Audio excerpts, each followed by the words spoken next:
시편을 한번 읽어보시겠습니다. 시편 23편 한번 보실까요? 시편 23편입니다. 한번 찾아보시겠습니다.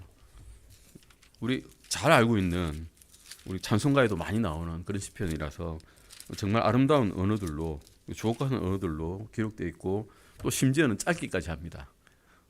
이 짧으니까 같이 한번 1절부터 6절까지 큰 소리로 같이 읽어보시겠습니다. 1절입니다. 주는 나의 목자시니 내가 부족함이 없으리로다. 그분께서 나를 푸른 초장에 누이시며 잔잔한 물가로 인도하시고 내 혼을 회복시키시며 자신의 이름을 위해 의의 행로들로 나를 인도하시는도다. 참으로 내가 사망의 그늘진 골짜기를 다닐지라도 해악을 두려워하지 아니하리니 주께서 나와 함께 계시며 주의 막대기와 주의 지팡이가 나를 위로하시나이다. 주께서 내 원수들의 눈앞에서 내 앞에 상을 차리시고 기름을 내 머리에 부으시니 내 잔이 넘치나이다.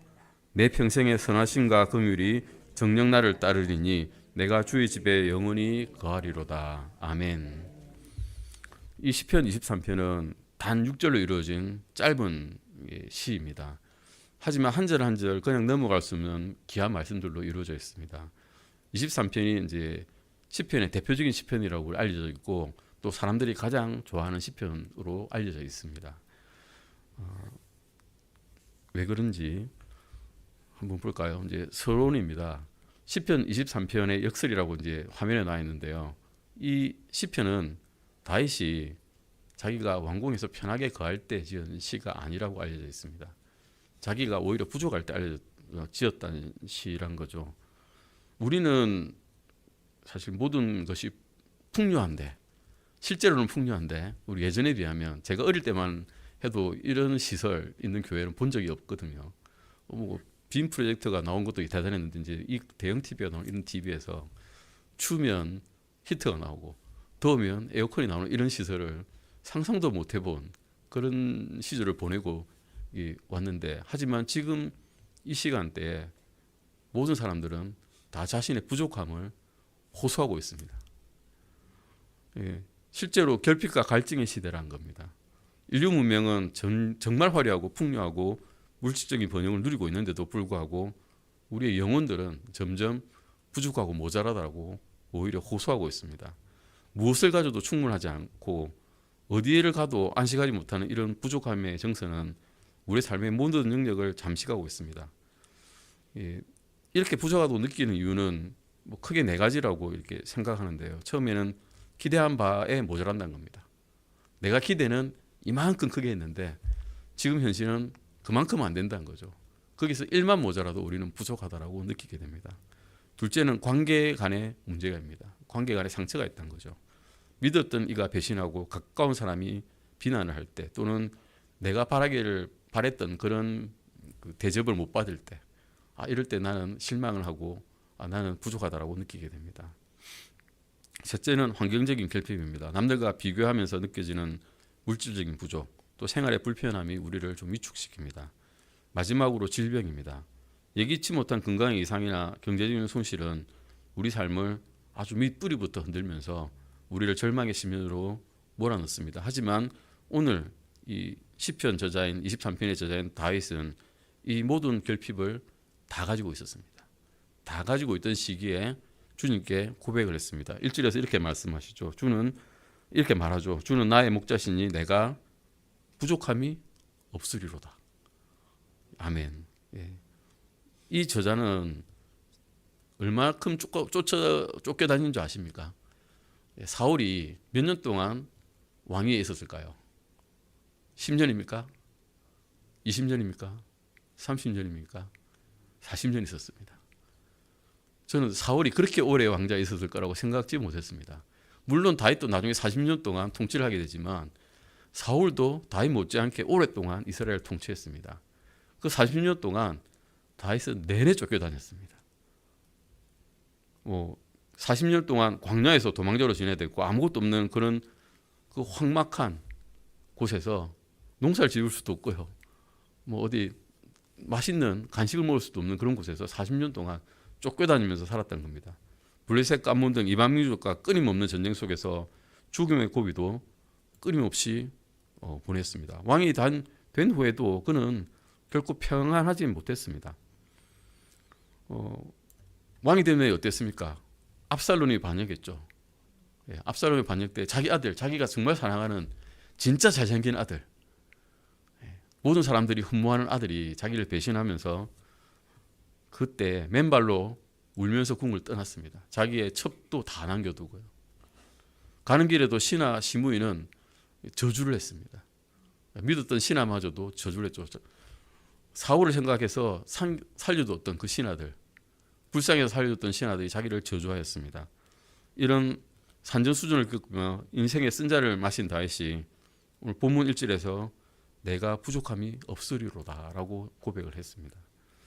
환경은 최악이었는데 그 환경을 압도하는 한 분을 그는 항상 발견하고 있었기 때문입니다. 우리는 다윗이 발견한 진정한 만족의 근거가 무엇인지 그 신비 속으로 들어가 보고자 합니다. 이것이 이제 이게 제가 이렇게 처음으로 LMM을 좀 써봤습니다. 자료를 목사님께서 주셨거든요. 근데 그걸 써가지고 노트북 LMM을 이제 써봤으니까 자기 마음대로 써요. 이게 자기 마음대로 쓰더라고요. 제 마음대로 해줄 줄 알았더니 그냥 자기 마음대로 그 개역 개정판을 들고 와가지고 내 마음에 안 드는데 지금 우리 여호와 쓰지 않지 않습니까? 여호와가 나의 목자가 아니고 주님께서 나의 목자가 된다라고 이렇게 써야 되는데 아무리 고치려도 안 고치더라고요. 고집이 좀 있어요. 그래서 이런 우리 상황에서 임마누엘 하나님, 주님께서 우리와 함께 계시는 그 하나님 덕분에 우리는 사실은 부족함을 느끼지 않는다는 것입니다. 절대적인 의존을 우리는 선언을 해야 됩니다. 여기도 똑같이 지 마음대로 이렇게 주님은 나의 목자신이라고 굳이 쓰라고 해도 안 쓰고 이렇게 개혁개정을 참조하더라고요. 주는 나의 목자신이 내가 부족함이 없으리로다. 23편 1절에서 이렇게 말합니다. 이것은 미래에 대한 낙관이 아닙니다. 현재 시제로 쓰였거든요. 옛날에도 부족함이 없었고 지금도 부족함이 없고 앞으로도 영원히 부족함이 없을 거라는 그런 전인격적인 확신을 고백하고 있습니다. 다윗은 자신을 양으로 주님을 목자로 비유했습니다. 양은 어떤 존재, 어떤 동물일까요? 일단 근시입니다. 제가 좀 근시인데요. 아주 근시한 적입니다. 저는 이비인후과에 살아서 현미경만 보고 일을 하다 보니까 앞에 것만 보고 옆에 걸 못 봐요. 항상 지적을 받습니다. 앞에만 보고 옆을 못 보냐고. 양은 더 합니다. 양은 진짜로 바로 앞에만 봅니다. 그래서 이제 쭉 따라가더라도 앞에 양을 따라가는데 그 앞에 낭떠지가 있어도 그냥 떨어집니다. 앞에 양이 떨어지면 안 보이기 때문에 따라갈 뿐이죠. 스스로 지킬 만한 보호할 수 있는 그런 날카로운 이빨이 있거나 또는 발톱이 끊어지도 않습니다. 심지어는 이게 얼룩말처럼 위장색도 없습니다. 자기를 스스로 보호할 수 있는 게 하나도 없다는 거죠. 한 번 넘어지면 또 스스로 일어나지도 못합니다. 이 털을 안 깎으면 너무 무거워서 보통대다가 그냥 그대로 그 자리에 누워버립니다. 한마디로 양의 생명은 목자에게 전적으로 의지되어 있습니다. 목자가 안 돌봐주면 양은 그냥 죽는 겁니다. 반면에 목자는 양에 대해서 무한한 책임을 집니다.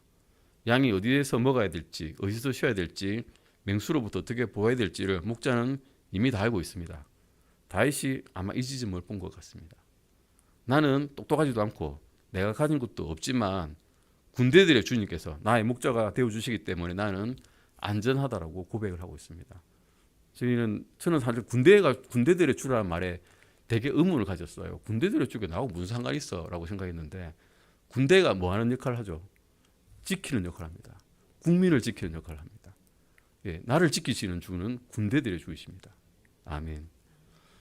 양에게는 목자만 있으면 다른 무엇도 염려할 필요가 없습니다. 주님께서는 우리에게는 주님 한 분만 계시면 그걸로 충분하다라는 그런 선언입니다. 그런데 이 선한 목자는 누구실까요? 예수님이신 거죠. 이 선한 목자는 우리의 구주이신 예수님입니다. 시편 23편 2절 한번 같이 읽어보시겠습니다. 그분께서 나를 푸른 초장에 누이시며 잔잔한 물가로 인도하시고 라고 말씀하고 있습니다. 이 시각적으로 한번 생각해 보십시오. 우리 푸른 초장이라 그러면 그린 그래스죠. 그린 그래스. 근데 그린 그래스인데 아주 억센 그린 그래스가 아닙니다. 이제 막 자란 어린 잎. 이제 막 주님을 알게 된 우리 같이 어린 양들도 먹을 수 있는 그런 여린 잎을 있는 푸른 초장에, 그 넓은 초장에 우리를 어떻게 하신다고 하죠? 누이신다고 합니다. 예. 어린 양을 목자가 데려갈 때 어떻게 하실까요? 아주 어린 양이니까 잘 걷지도 못해요. 일단 안아가지고 살 데려가셔가지고, 저 먹는 데 많으니까 이렇게 살 내려놓습니다. 세게 내려도 안 씁니다. 살짝 내려놓는 겁니다. 살짝 내려놓고 그 다음에 이제 좀 먹었어요. 먹으니까 어떻습니까? 이제 물도 먹어야 되겠다. 네, 물가로 이제 네가 살 서봐. 네가 살 일어나서 걸어가봐. 다이가 어리지만 일어나서 갈 수 있을 거야 하고 인도하십니다. 근데 인도하시는데 이게 살살 인도하시지만 강력하게 인도하십니다. 꼭 가게 하시는 거죠. 꼭 반드시. 그 잔잔한 물가는 생명수 물이신 우리 예수님입니다. 예, 우리 예수님께 다정하게 인도하시지만 아주 강력하게 인도하셔서 꼭 알게 하시는 겁니다. 우리가 구원받고 난 다음에 예수님을 모르고 살 수가 없는 겁니다. 점점 인도하셔서 예수님의 인격을 점점 더 알게 되고, 그 예수님 인격을 더 알면 알게 될수록 우리가 장성한 분량을 이룰 수 있는 그런 성도로 만들어 주신다는 것입니다. 그런데 이 푸른 초장을 찾는 것은 우리의 능력이 아니었죠. 우리가 걸어가지도 못했는데 어떻게 갑니까? 주님께서 안아서 누이셨다는 겁니다. 양의 능력을 벗어났다는 거죠. 오직 목자만이 그곳이 어딘지를 압니다. 이 공급하시는 분은 목자라는 것입니다. 우리가 아닌 겁니다. 양이 찾아간 것이 아니라 그분께서 나를 누이시고 인도하신다는 겁니다. 주님께서는 우리의 필요를 누구보다 더 잘 아신다는 것이죠. 우리가 무엇을 먹고 입을지 고민하면서 밤잠을 설칠 때 주님은 상상설교를 통해서 우리를 위로하셨습니다. 마태복음 6장 31절에서 32절 말씀 제가 읽겠습니다.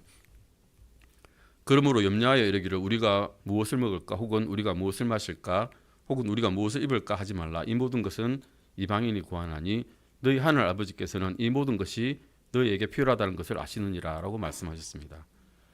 그런데 우리는 우리 인생을 책임지려고 바쁩니다. 사실은 주님께서 우리를 인도하신다는 사실은 잊어버립니다. 왜냐하면 생활에 너무 바쁘고 당장 앞서 닥칠 일들을 내가 준비를 해야 된다고 생각하기 때문에 전전긍긍하며 살아갑니다. 하지만 돌이켜 보십시오. 내 삶 속에서 진정 필요했던 것을 주님께서 끝끝내 외면한 적이 있으신지를 한번 생각해 보시기 바랍니다. 비록 내가 원하는 방식이나 내가 정한 시간에 응답되지는 않았었지만 선한 목자이신 주님께서는 내가 가장 적절한 때에 가장 선한 것으로 우리의 삶을 신실하게 채워주셨음을 저는 알고 있습니다. 주님은 우리의 육체적 치료도 또한 필요 채워주시고 지친 마음의 안식처 또한 되어주시는 분이십니다. 그 다음은 23편 3절입니다. 같이 읽어보시겠습니다. 3절입니다. 내 혼을 회복시키시며 자신의 이름을 위해 의의 행로들로 나를 인도하시는도다. 예, 혼의 회복입니다.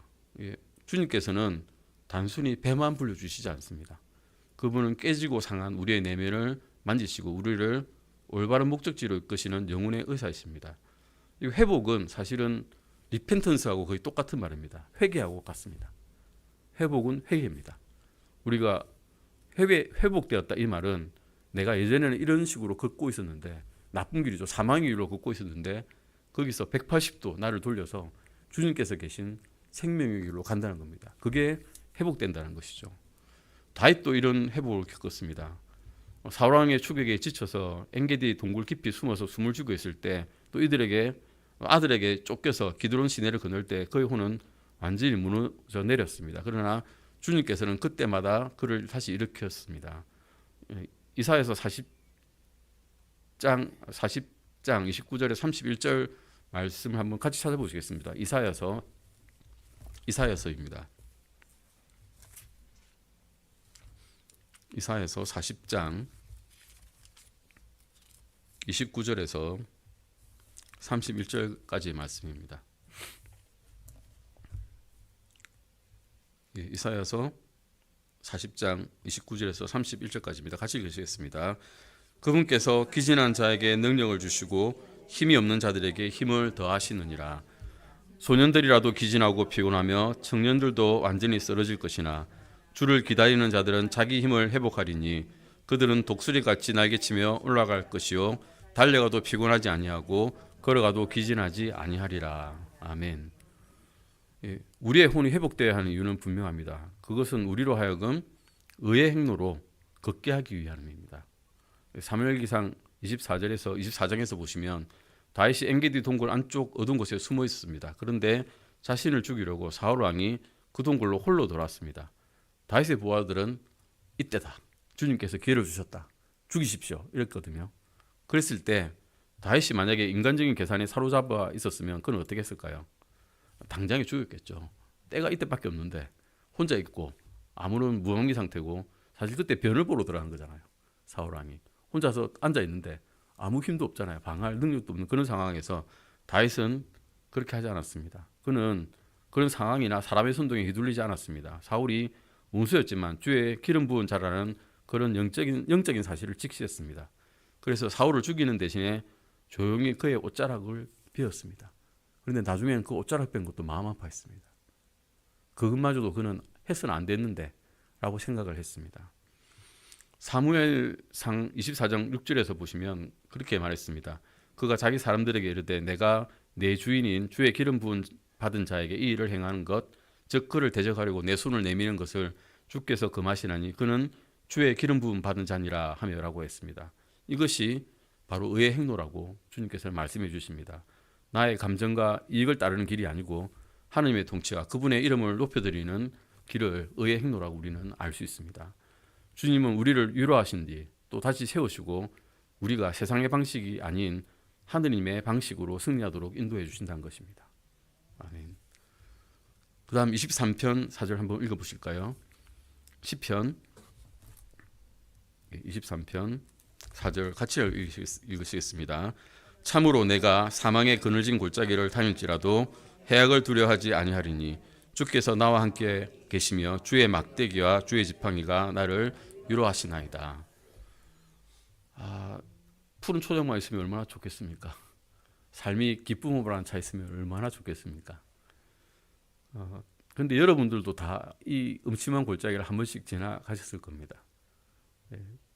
저도 좀 세게 지나간 편입니다. 주님께서는 우리를 의의 길로 이끄시기 위해서도 이런 일을 쓰시고 또 남을 들어 쓰시기도 하고 또 어떤 법적인 권한으로서 쓰시기도 합니다. 우리 인생은 한 치 앞도 볼 수 없는 그런 그늘진 골짜기일 때가 있습니다. 또 죽음의 향기가 진동하는 골짜기일 때도 있습니다. 이 사망의 골짜기는 우리가 통제할 수 없는 그런 순간입니다. 오직 주님의 처분만 기다리는 그런 시간이죠. 그때는 정말 막막하던데요. 다 한번 느껴보셨을 겁니다. 막막한 그 시간, 막막했던 그 시간. 내가 어떻게 해야 될까? 오직 기도밖에 안 나오던 그 시간이 있었을 겁니다. 놀랍게도 다윗은 그런 절망적인 상황에서 해악을 두려워하지 않겠다라고 선포를 했습니다. 그 근거는 골짜기가 갑자기 평지가 됐을까요? 그러지 않았습니다. 여전히 어둡고 여전히 험악하고 여전히 앞이 보이지 않았지만 주께서 나와 함께 계시기 때문입니다. 주님의 임재야말로 이런 공포를 이기는 유일하고 절대적인 그런 동력입니다. 지팡이와 막대기를 이제 보시면 이건 좀 이해가 되더라고요.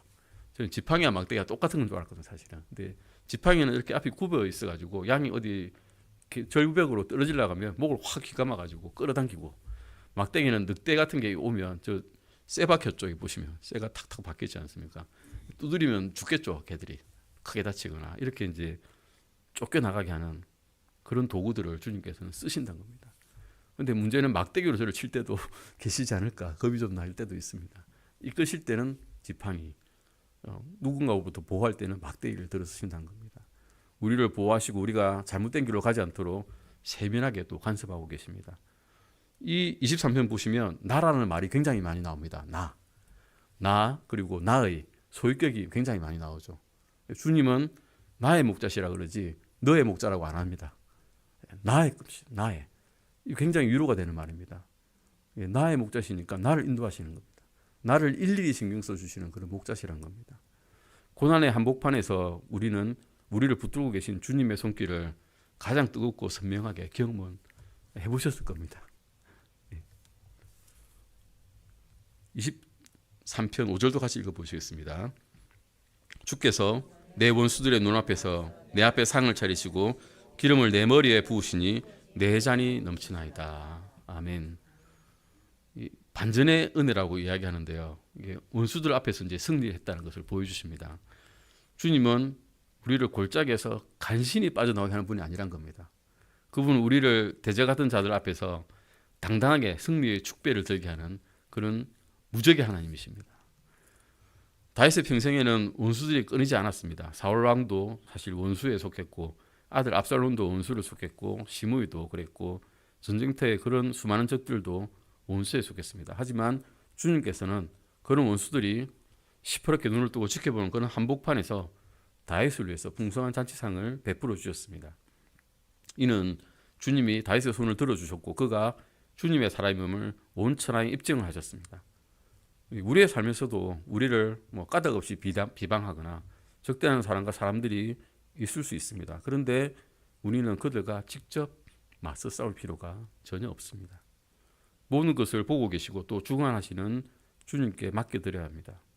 주님은 우리가 인간적인 복수의 길을 가는 대신에 오히려 주님의 성품을 드러내기를 원하십니다. 마태복음 5장 44절 같이 읽어보시겠습니다. 찾아보시겠습니다. 마태복음입니다. 마태복음 5장 44절입니다. 마태복음 5장 44절입니다. 찾으셨으면 같이 한번 읽어보시겠습니다. 나는 너희에게 이르노니 너희 원수들을 사랑하고 너희를 저주하는 자들을 축복하며 너희를 미워하는 자들에게 선을 행하고 악의를 품고 너희를 다루며 너희를 핍박하는 자들을 위해 기도하라. 인간적으로 힘들죠.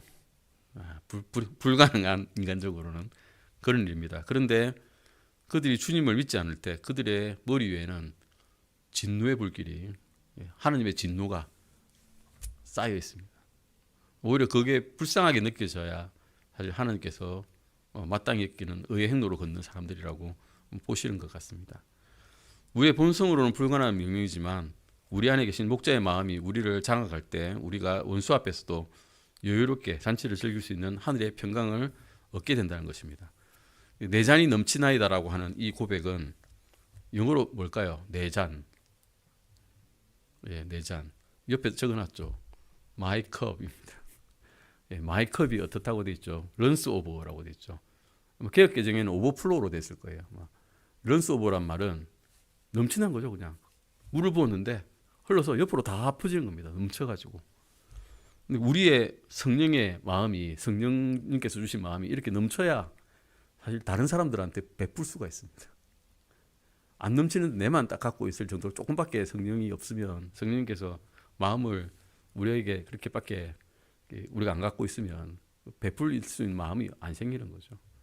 항상 주님께서 주시는 이런 내 잔이 넘치나이다라는 고백이 주님의 은혜가 나의 결핍과 상처를 완전히 덮어주시기를 원합니다. 아멘. 그리고 이제 맨 마지막 절입니다. 오늘 되게 빨리 끝날 것 같은데요. 맨 마지막 절입니다.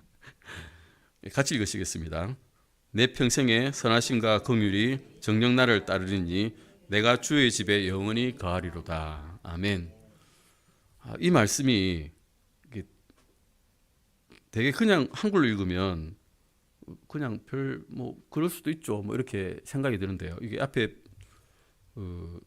PPT 파일을 보시면 우리의 후방 나가 있고 내가 있고요. 그 뒤에 하고 그 앞에 다 주님이 계십니다. 내 뒤에서는 이게 선하심과 인자하심이 되는데 이게 긍휼하심입니다. 우리 말로는 우리 KJV로는 선하심과 긍휼하심이 우리 뒤를 따라오는데 어떻게 따라오는가 하면 추적하여 따라온답니다.